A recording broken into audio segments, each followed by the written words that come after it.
Hello people, today I'm going to be doing what I like to call a double MR, which stands for multiple movie reviews. Today I'm going to be talking about quite a few movies that I watched, just did not do a video on. I do this every so often when I get caught up with movies, like particularly awards movies, where I see them, I just don't feel like doing a video on every single one of them.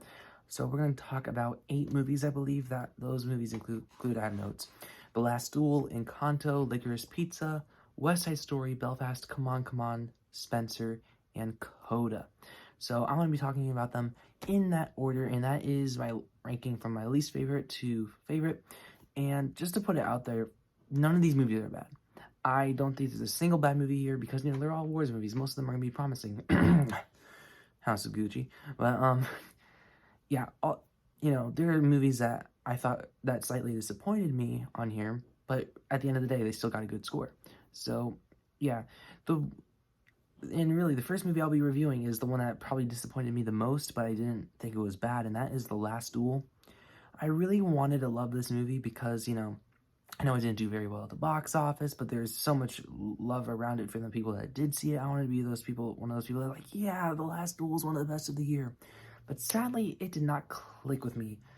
It did not click with me in a way I was never gripped by the movie. It was very well told, very well made.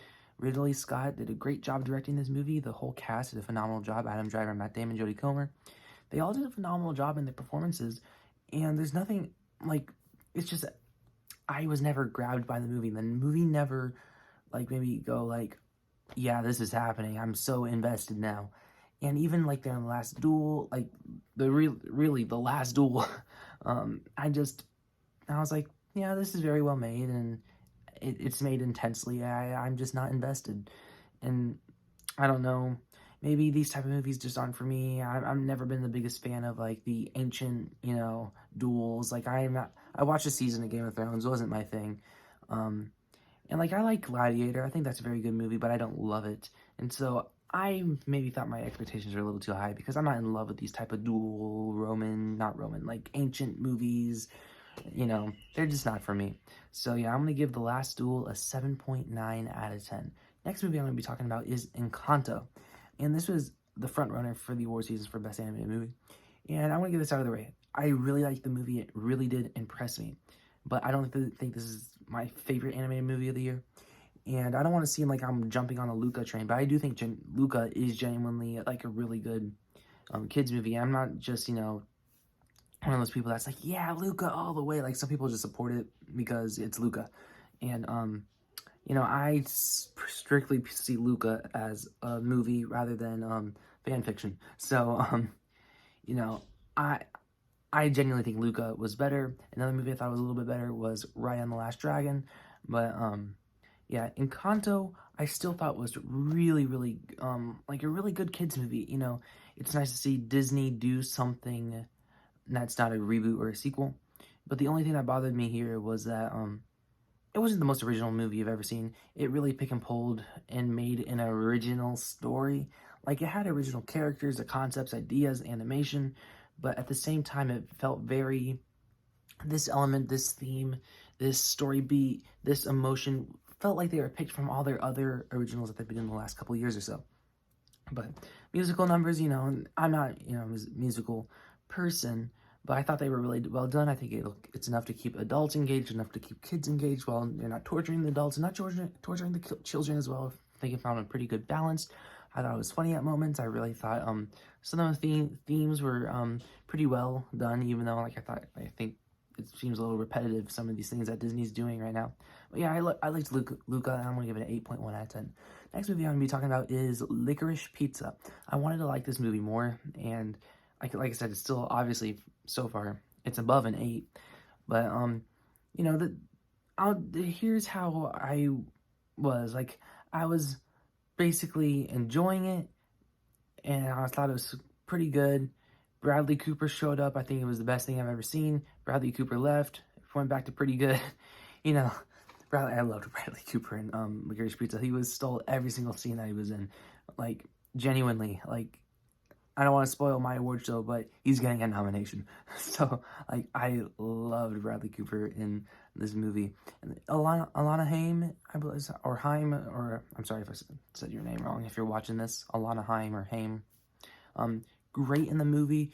I cannot remember the actor that played the boy. I don't remember his name. I'm sorry. And overall, I thought it was a pretty good movie. I'm just kind of dancing around this one because there's so much conversation about the age difference and stuff like that. And to be completely honest with you, I really don't care. I'm not focusing on the age difference. I'm focusing on the characters, well, minus their age. You know, I'm thinking about their development as characters and you know, the filmmaking rather than kind of being an old man about their age difference the whole entire movie. Yeah, it was very, very much a coming age movie. I think they hit a lot of themes that might be very thematic to people that were like, you know, that age back then. You know, I think it did a very good job at finding the balance because this movie takes place during the 70s. I think it did a very good job with using the 70s without trying to feel nostalgic, just showing it the way it was. Because, you know, you see things like Stranger Things that use the time period for nostalgia. Then you see something like Licorice Pizza. It takes place during the 70s, but it doesn't feel like it's fueled on nostalgia. It just takes place in the 70s. You laugh at things that are in the 70s, is what was popular back then. But yet, you know, particularly like Stranger Things Season 3, when they have New Coke, they're talking about New Coke the whole entire movie. I mean, the whole entire show. And of course, this movie surrounds, like, you know, they're in a waterbed and stuff like that, but it doesn't, you know, take it in an on-the-nose way like Stranger Things did. And that's what I really liked about Licorice Pizza. It was very much a movie, you know, made, it was smartly written by Paul Thomas Anderson, when it comes to, like, how to write the 70s, these characters. I think it was pretty well done. I want to give Licorice Pizza an 8.2 out of 10. Like I said, another movie, I just wasn't particularly gripped by it, per se. Next movie was a movie I had no idea what I was going to think about it, just because how hit or miss I am with this genre. That is West Side Story. I'm very hit or miss with musicals. Like, I usually have the same pattern where the first half I'm just kind of sitting through it, then I really like it the second half. Same case with this movie. This first half, I was like, this is not for me. And then the second half, I'm like, this was really good.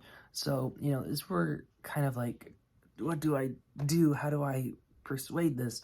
But the most of the time, the first half of these movies is me just kind of being me and not loving some things, like particularly things about musicals. I'm not a big fan of musicals. I don't, you know, I'm not going to penalize the movie for being a musical. So that's why I give most musicals that I didn't like really like personally good reviews, because, you know, I can't, it's like me giving Shang-Chi a bad review because it has too much action. So yeah, West Side Story, performances were out of this world, and some of the best cinematography of 2021. The cinematography in this movie was outstanding. The cast all around was great. I'm not going to even talk about Ansel Elgort because I don't like him as a person. Yeah, Steven Spielberg did a pretty good job directing this movie. I think this is his first musical, and if it is, he did a very good job with it.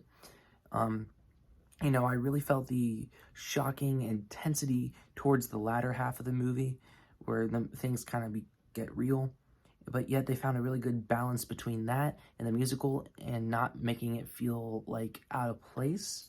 It felt like it really worked, and everyone on screen was working with it pretty well. I'm going to give West Side Story an 8.4 out of 10. Another movie I watched was Belfast. This is quite the conversation movie because everyone thinks this is going to be Best Picture, and while I do like this movie, it's, you know, on the latter half of these movies, I don't think this is Best Picture worthy. And to be completely honest with you, most of these Best Picture nominees this year, I haven't been clicking with. When I look back at the 2020 Oscars and I see these nominations, I'm giving 9.5s, what 9.9s this.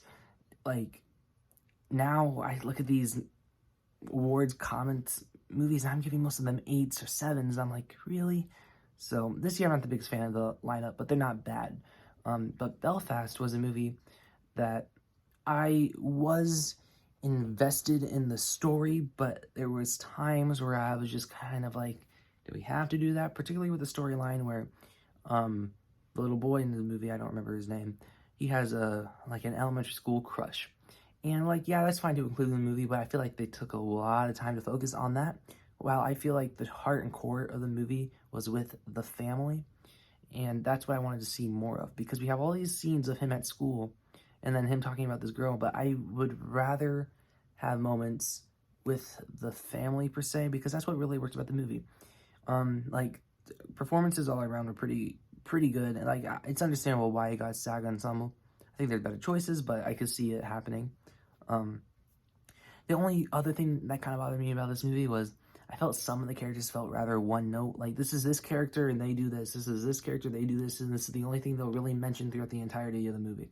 So, they just felt like a fairly one note. Like, you know, I didn't really, like, for instance, like, the little boy in this movie versus the little boy in Jojo Rabbit. I thought, I'm sorry, I can't remember these actors' names. So many to remember. Both performances, great, by the way. Like, the little boy in Jojo Rabbit, like, I really loved his characters. Taika Waititi did a great job writing his character, and I was really invested throughout the whole entire duration of the movie. And we have a movie like Belfast, like, I'm like, oh, yeah, he's a cute kid.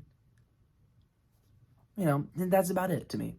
And that's how some of the characters felt. But besides that, this is just me nitpicking at these movies because, you know, as you can tell so far, these movies, they almost have the same, every single one of them. I feel like I'm giving out the same score. But at the end of the day, Belfast was a very heartfelt movie that was going to be an audience pleaser. I like the black and white cinematography. It had a family core that I really liked, could have used a little bit more of. But at the end of the day, I enjoyed Belfast, and the last line of the movie did actually make me tear up. I'm going to give Belfast an 8.4 out of 10. Next movie I watched was Come On, Come On, a movie that I expected to be like the marriage story of this year, but, you know, not a marriage, an uncle and his nephew. And while watching it at first, I was like, this didn't live up to my expectations, and to be honest with you, it didn't quite live up to them. But this movie sat with me particularly well compared to these other movies. And particularly I've never seen a movie like this get this deep and personal and real with how people are. And so that's what I've really come to like about this movie. And particularly its message, and, you know, Joaquin Phoenix's character, he isn't his dad, he's his uncle. But they still find a clever way to tie that into how parenthood is. And performances all around were great. The little boy in the movie, Joaquin Phoenix, I can't remember the mom's name, but performances all around were pretty good.